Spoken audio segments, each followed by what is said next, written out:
Aujourd'hui, les moteurs de recherche ne comprennent pas forcément, en fait, ne font pas forcément en fait, cette démarcation-là, parce que les moteurs de recherche aussi, c'est des outils qui vont fonctionner en fait comme des outils. Donc, tu peux écrire un test parfaitement de ton instinct, de ta tête et tout, et ces moteurs de recherche-là, ou bien ces outils-là vont estimer que c'est de l'IA.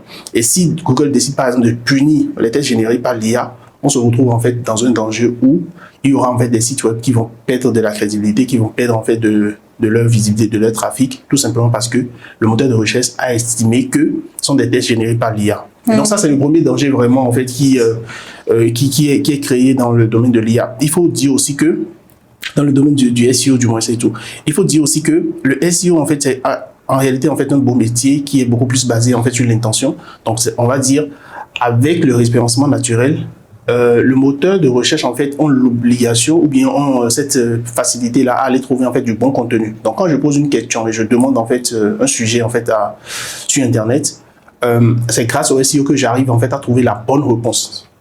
Mais si tous les contenus qui existent aujourd'hui sont générés par l'IA, on ne sait plus vraiment quelle est la bonne réponse. Donc le moteur de recherche même va se retrouver en fait à être embrouillé de contenu. On ne sait plus vraiment quel est le bon contenu, quel est le contenu original et tout ça. Donc ça c'est le danger. L'autre chose en fait où je dirais qu'il n'y a pas de danger, c'est que l'IA a aussi optimisé en fait les processus. Donc ça permet aujourd'hui aux professionnels de travailler très rapidement.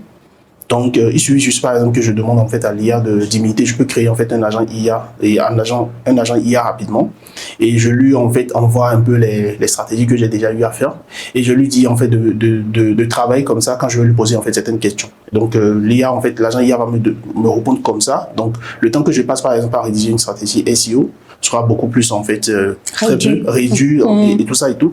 Et donc ça optimise mon travail, ça me permet d'aller très rapidement en fait dans mon travail et tout. Et ça crée également en fait un effet où les professionnels sont obligés de travailler mieux pour être en fait reconnus comme professionnels. Donc si on avait en fait un lot de personnes qui tout le monde s'imitait pour être spécialiste SEO, aujourd'hui avec l'IA, ça crée en fait une démarcation entre les personnes qui sont très professionnelles et les personnes qui ne sont pas professionnelles et tout. Donc c'est aussi l'avantage de l'IA en fait.